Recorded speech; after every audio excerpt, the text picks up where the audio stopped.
पंजाब हवामान अभ्यासक मुक्काम पोस्ट गुगळी धामणगाव तालुका शिल्लोड जिल्हा परभणी. आजपासूनचा परत एक शेतकऱ्यासाठी अंदाज येत आहे. सर्व शेतकऱ्याला सांगू इच्छितो की राज्यामध्ये आता म्हणजे 12 जून 13 जून आणि 14 जून दरम्यान आणि 15 जून दरम्यान दररोज भाग बदलत पाऊस पडणार आहे, म्हणून हा अंदाज लक्षात येत आहे. सर्व शेतकऱ्याला सांगू इच्छितो ज्यांच्या शेतामध्ये एकच ओल असले तर तुम्ही पेरणी करायला हरकत नाही. पेरणी करण्यासाठी चांगलं पोषक वातावरण, म्हणून हा अंदाज लक्षात घ्यायचा. आणि परत एक शेतकऱ्याला सांगतो की म्हणजे आता सध्या खंड वगैरे काही नाही, उगं घाबरू नका. काय होणार आहे, राज्यात पाऊस पडणार आहे. 20-22 जूनपर्यंत पाऊस पडणार आहे. आज या तालुक्यात पडणार आहे, उद्या दुसऱ्या तालुक्यात पडणार आहे, म्हणून हा अंदाज लक्षात घ्यायचा. सर्व शेतकऱ्याला सांगू इच्छितो की राज्यामध्ये फक्त 15, 16 आणि 17 जून दरम्यान थोडी उघाड राहणार आहे, पण विदर्भात मात्र पाऊस पडणार आहे, म्हणून हा अंदाज लक्षात घ्यायचा. एकंदरीत राज्यात परिस्थिती बघितली तर राज्यामध्ये पश्चिम महाराष्ट्र,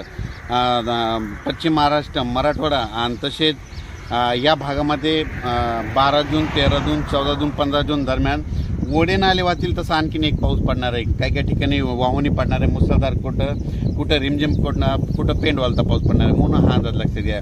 विदर्भातल्या सर्व शेतकऱ्यांसाठी आनंदाची बातमी.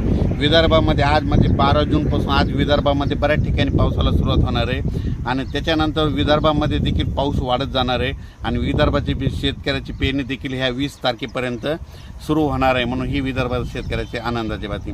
परत एक राज्यातील सर्व विभागावाईज घेतलं तर सर्वात पूर्व विदर्भात आज म्हणजे 12 जूनपासून पूर्व विदर्भामध्ये पावसाला बऱ्याच ठिकाणी सुरुवात होणार आहे. त्याच्यानंतर पश्चिमी द्वारा देखील 12 जून ते 22 जून दरम्यान दररोज भाग बदलत पाऊस पडणार आहे, म्हणून हा अंदाज लक्षात घ्यायचा.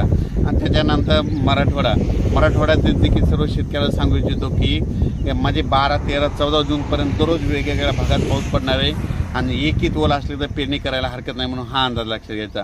ओल जर नसले तर पेरणीचा निर्णय घेऊ नये, म्हणून हे देखील लक्षात घ्यायचं. त्याच्यानंतर सांगायचं झालं तर सोलापूर, सातारा, सांगली, नगर, नाशिक, धुळे, जळगाव, त्याच्यात बुलढाणा, जालना, परभणी, अमरावती, अकोला,